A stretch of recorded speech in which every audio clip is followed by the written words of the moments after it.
สมเด็จพระเจ้าลูกเธอเจ้าฟ้าสิริวัณวรีนารีรัตนราชกัญญาทรงพระกรุณาโปรดเกล้าขออภัยครับพระกรุณาโปรดให้ผู้แทนพระองค์เชิญถุงพระราชทานซอยเหลือทหารหารที่ปฏิบัติหน้าที่สู่รบตามแนวชายแดนไทยกัมพูชาครับที่หน่วยพัฒนาการเขื่อนที่53สำนักงานพัฒนาภาค5หน่วยบัญชาการทหารพัฒนาตำบลสำโรงโรงอำเภออุทุมพรพิสัยจังหวัดศรีสะเกษสมเด็จพระเจ้าลูกเธอเจ้าฟ้าสิริวัณวรีนารีรัตนราชกัญญาทรงพระกรุณาโปรดให้พลเอกศิวะพระมรทัตกรมวังผู้ใหญ่ประจำวังสุโขทัย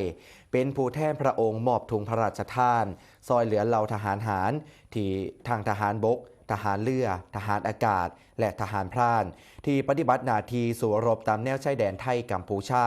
ในพื้นที่จังหวัดศรีสะเกษโดยมีนายอนุรัตน์ถ้ำประจำจิตผู้ว่าราชการจังหวัดศรีสะเกษพร้อมผู้บังคับบัญชาสำนักงานพัฒนาภาค5หน่วยบัญชาการทหารพัฒนาหัวหน้าส่วนราชการนายกเหล่ากาชาดจังหวัดศรีสะเกษข้าราชการและฝ่ายท้องถิ่นร่วมต้อนรับการป้องกันอธิปไตยของชาติกองกำลังสุรนารีได้นำกำลังพลครับเข้าป้องกันและก็ต่อสู้จนเกิดการปะทะตามแนวชายแดนไทยกัมพูชา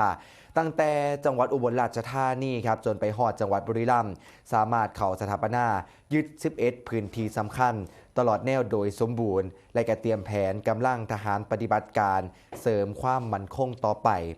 ถุงพระราชทานที่ผู้แทนพระองค์ครับได้มอบให้แก่ทหารที่ปฏิบัติภารกิจป้องกันประเทศบริเวณชายแดนไทยกัมพูชาและประสบนิกรชาวจังหวัดศรีสะเกษตามทราบซึ่งในพระกรุณาธิคุณของสมเด็จพระเจ้าลูกเธอเจ้าฟ้าสิริวัณวรีนารีรัตนราชกัญญาเป็นขวัญกำลังใจในการปฏิบัติหน้าที่พร้อมเสียสละชีพเพื่อชาติเพื่อรักษาอธิปไตยของประเทศชาติและขอตั้งปณิธานจะจงรักภักดีต่อพระบาทสมเด็จพระเจ้าอยู่หัวและสมเด็จพระนางเจ้าพระบรมราชินีตลอดจนพระบรมวงศานุวงศ์ในพระราชวงศ์จักรีทุกพระองค์ตลอดไปครับ